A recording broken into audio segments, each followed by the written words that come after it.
What's up, everybody? We're back for another exciting training video from Fitness Realty. I'm the broker, TJ McClelland. I'm excited to bring you guys this video. It's going to be all about buyer's agency. As you guys know, we've given you access to .loop, our e-signature platform, and giving you a complete rundown over that information and the software. This one's going to be specific about how to utilize .loop for buyer's agency. So without further ado, we're going to jump right into .loop itself. And since it's going to be a new buyer, I'm going to hit add loop. And once we get into the loop process, as you guys know, I always teach that if you're going to take a listing, that you put everything under that listing address, and that makes it so that every document is associated with that listing. This one's going to be for a buyer, and so everything that I do for a buyer is under that specific person's name. And so I want all of the contracts to be associated with that buyer.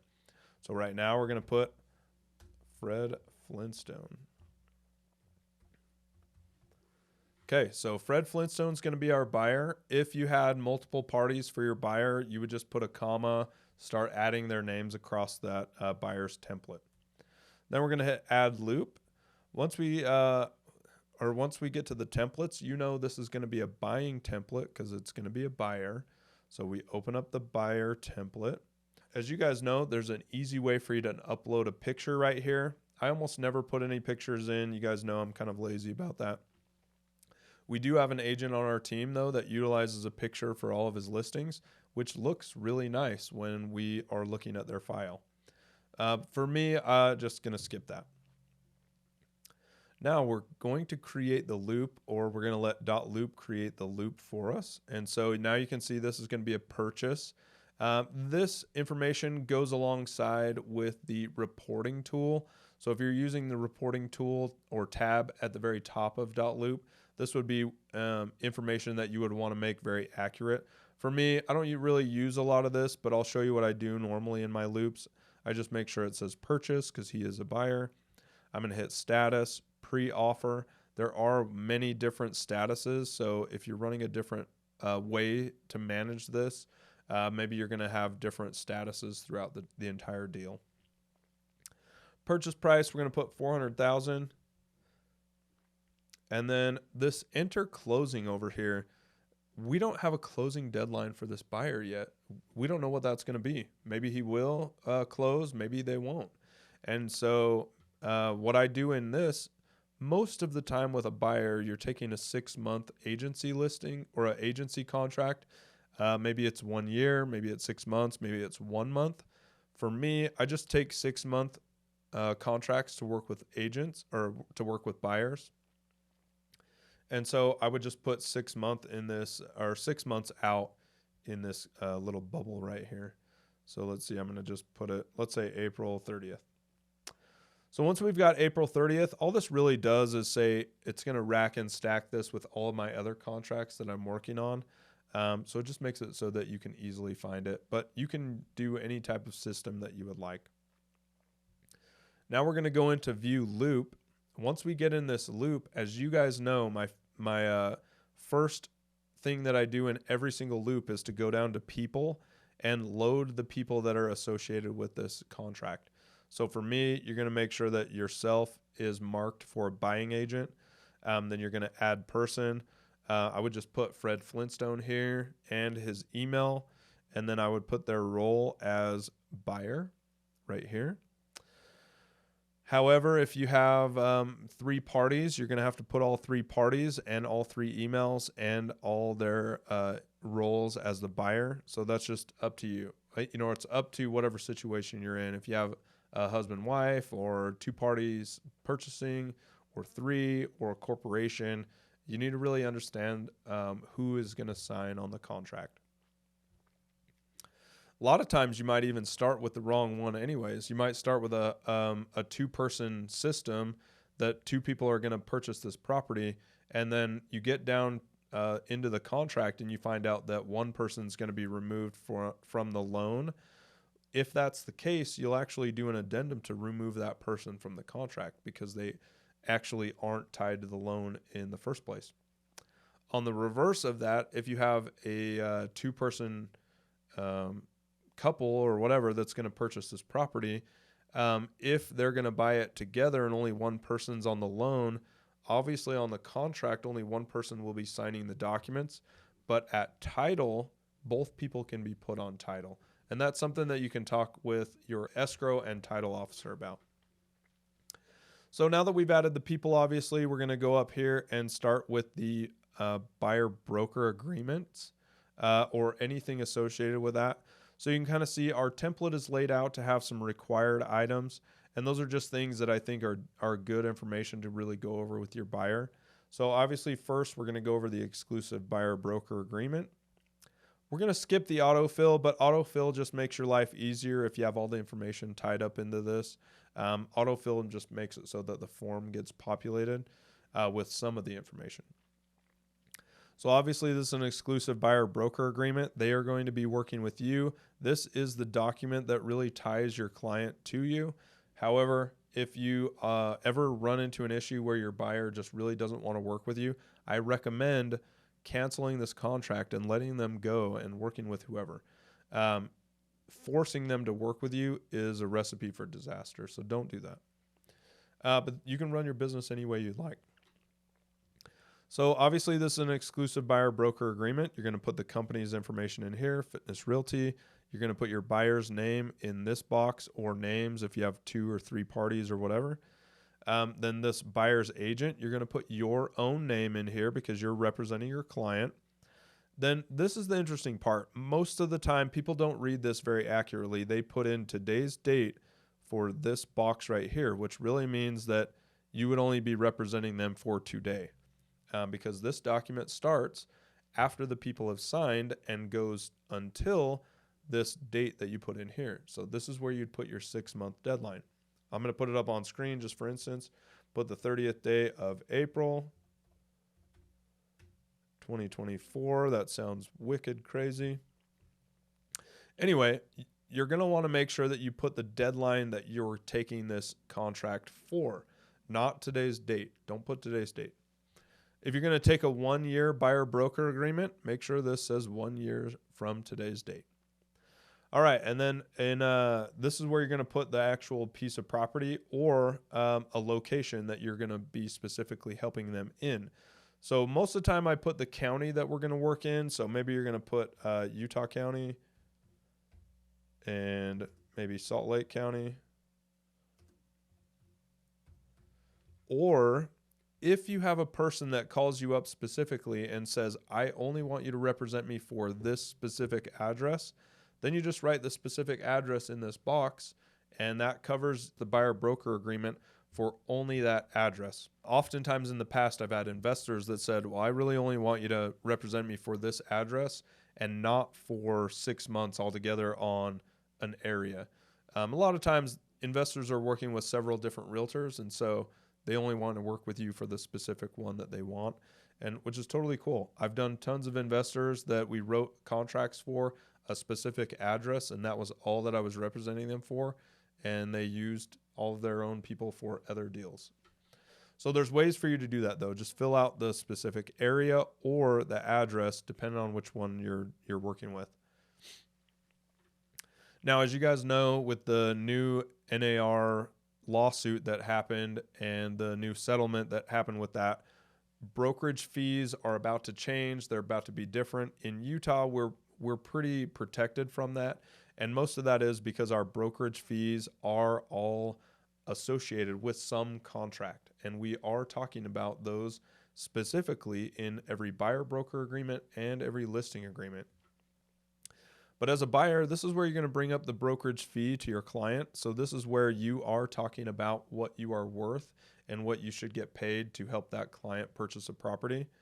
As we all know right now, though, this percentage that you put in here oftentimes still might be paid by the seller's proceeds.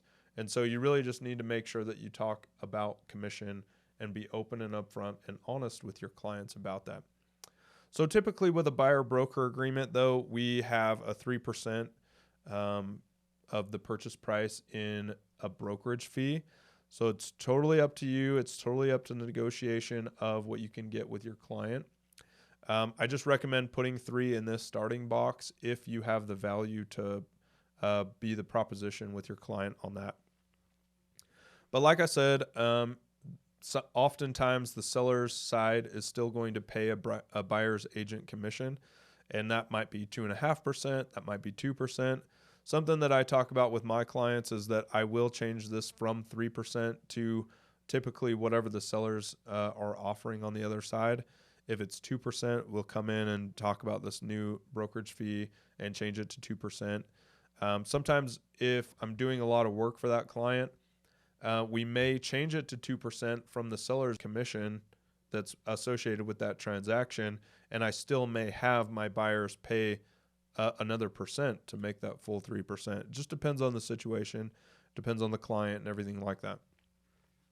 As you guys know, in Fitness Realty, you guys have every right and opportunity to change what your brokerage fee is. So if you are running a friends and family discount, you might run this for 1.5%.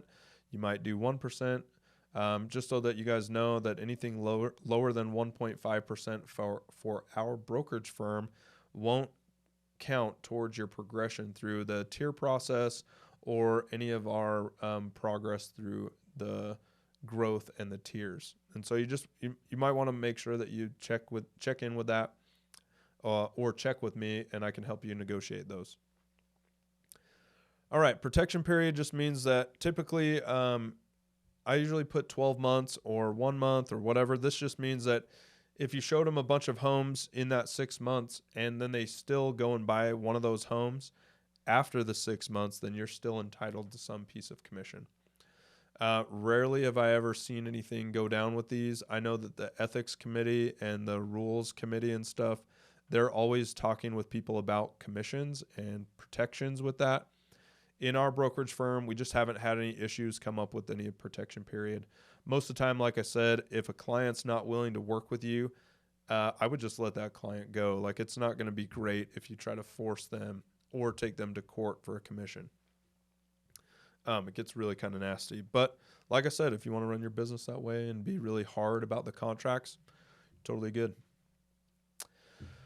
All right, now we've got buyer representations and disclosures. These are all of the items that your buyer is committing to tell you about. So they're talking about all of the disclosures that they would talk about with the house and themselves, their purchasing power, their finances potentially, anything that has to deal with trying to get them into a new home. Agency relationships, this is what's talking about what you're going to do as the buyer's agent. And then if you guys ever move into a limited agency, we do practice dual agency in Fitness Realty. It's totally okay. If you do step into a limited agent's role, you will need a limited agency form that is associated with both parties. So if you're representing both the seller and the buyer, both parties need to sign either the same limited agency form or one version of each of that form so that you can have a copy of each party's signatures. Professional advice. This one's the big paragraph that just lets your buyers know that you can't provide legal advice. You can't provide tax advice. You're only responsible to provide advice on the real estate purchase contract and residential real estate or commercial if we're working in that. This really gives the liability of the buyer needs to understand that once we step outside of a realm where our expertise is, that we're not liable for any of that information that comes out. So typically, like for me, if a client asks me, hey, we want to encumber this property, which just means attaching something else to it, and we're going to do this, this, and this, sometimes I'm like, okay, that's outside of my wheelhouse. I recommend hiring a real estate attorney to ask those questions to. Dispute resolutions. If there's any disputes, then this paragraph covers what happens there. Attorney's fees. This covers anything about the attorney's fees. Buyer's authorizations. This is the buyer giving authorizations to the company and to that buyer's agent to represent them, write contracts on behalf of them, talk to the other side, the agent, talk to the lender, stuff like that. So these are the authorizations the buyer is giving over to the agent or the agent's company. Attachments. In Fitness Realty, you know that we have an incentivized healthy living lifestyle form, and so we can incentivize our buyers and give them a little bit of our commission. So if you have an attachment, that would go here. You just mark R and then make sure you go through the attachment. We're actually going to show that on screen so you guys see that. And then this attachment, let's say most of the time, a lot of our clients don't typically use it just because they don't want to commit to doing something to make them stronger. You know, to each their own. So typically we just mark R not. And then obviously it's equal housing opportunity. We're not going to violate those federal and state guidelines because you will get a fine or go to jail for any housing, any equal housing violation. So you really want to be careful. Something that I always say there is, it doesn't matter what type of people they are. If they're going to purchase and they have the money to purchase, they're good to go. In my book, they're good to go. And the reason why that is because I think that home ownership is very, very valuable in this country, and I want to provide that to as many people as I can possibly can. All right, and then electronic transmissions. This covers that e-signature is like the way of the future, and we're all kind of in that, so it governs that. The due on sale clause just means that if we get to the portion where the home has closed, that your commission is due on the sale of that closure. Entire agreement is everything in here, of course, that governs this document and anything attached to it. And then effective date, like I said, the effective date is when this is signed. So the effective date starts whenever this is signed. So sometimes with my buyers, I will send them the form and they will sign 2 days later. Well, the form starts when they sign. And then, like I said, one quick caveat, or not caveat, but one more quick mention is to make sure that the deadline that you put at the very top is in the future, 6 months, a year, whatever. It doesn't end on today's date, so don't write today's date in that box. And then obviously you get everybody's signature on here. Buyer signature. If you have 2 parties, if you have 3, you can make another signature box. If you need even an additional ones after that, make an addendum for that. And then you, as our buyer's agent, have the authority to sign right here. So you don't need to send me this form. You sign it saying you're representing your clients, then we're good to go. All right, and that's everything about the buyer's agency on the buyer broker agreement. I forgot to mention that we're going to go right into the addendum that is for our clients if they want to commit to drinking water, walking more, something to make them the strongest version of themselves. We're going to open up that addendum right now. So as you guys can see, we have the addendum loaded here. They always have the autofill. We're going to skip that.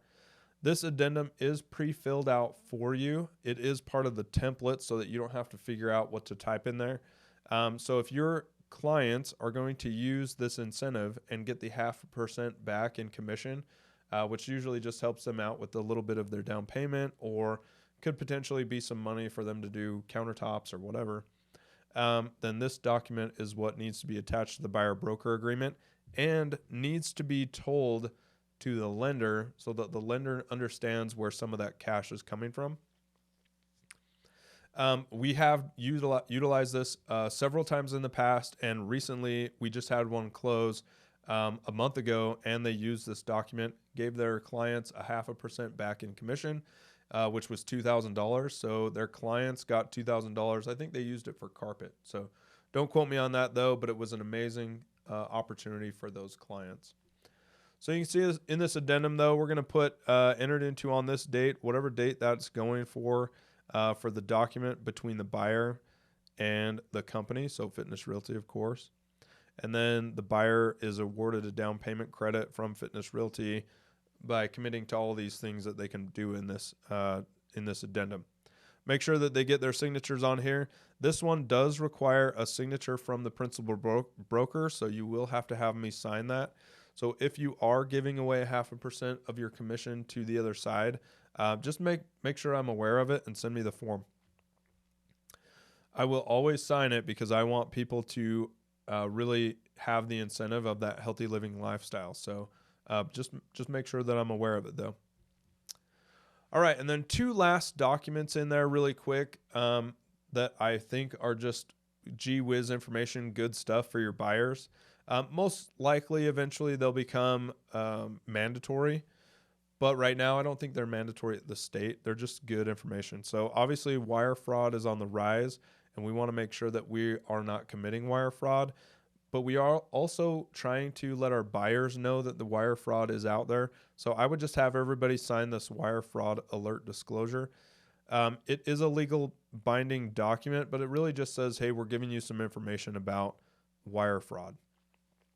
Make sure you get your buyers to go over that and sign that. All right, and then lastly is a buyer's due diligence checklist. I love to bring this up kind of at the first when I'm working with a buyer, and we're going to skip the autofill, of course. The buyer's due diligence checklist just gives them a lot of ideas about things that they could do during the due diligence of their contract. So a lot of things that people don't really think of, obviously, is building code, zoning compliance. If you're buying a single family home and utilizing it as a single family home, most likely that won't even do anything for you. This will prompt you about rental property, hazardous waste, radon, which is one of the unique things now that's a odorless and tasteless gas. If you want to find out more about radon, we have a full training video down in one of the video sections below. This prompts you to talk about surveying and staking, making sure that it's good. If you're going to get a home warranty, understand what that means. If you're needing flood zone or flood insurance, it kind of talks about getting the information in, it just talks about how to actually think about this property. In a lot of ways, people are like, I just want a house, no problem. Well, this gives you things to think about that you would not have normally thought about. Homeowners insurance, obviously, you're going to check up on that. Title issues, physical condition. The physical condition is like the one that we mostly focus on. And physical condition just means that we're going to do a home inspection. Most people understand when they go to buy a house, they're going to do a home inspection, but they don't really understand that all of these other things apply. And that's why I love to bring them up. Square footage, utility services, water potentially, geologic conditions maybe. I know there's an area out by Strawberry Reservoir that's got warmth or heat is coming out of the ground. So they build their houses on there and they actually stay warm year round, which is pretty amazing. But anyway, that would be a geologic condition, and you wouldn't have thought to think about that, you know. Could be mold. We want to talk about housing compliance. If you have a duplex, but it's not a conforming duplex, maybe it's a mother-in-law basement, and you start trying to rent out both sides, and now you're not in housing compliance, that might be an issue. Property taxes, of course, some PIDs, income tax, foreign investment for foreign people. A lot of people are investing into American real estate, of course, but this just governs what happens if if foreign people sell the property. There's taxes that are withheld, and then energy efficiency and lots of other stuff that come with a house. But this due diligence checklist kind of preps us for other things that we might not have thought about. So that covers buyer's agency. I really appreciate you guys sticking it out with me. If you found value out of this buyer's agency video, please like, share, and subscribe down below. It will do wonders for me, and I really appreciate you guys doing that. And I am grateful for everybody that's here with me, learning and growing and learning about real estate. And we'll see you guys next time. Bye.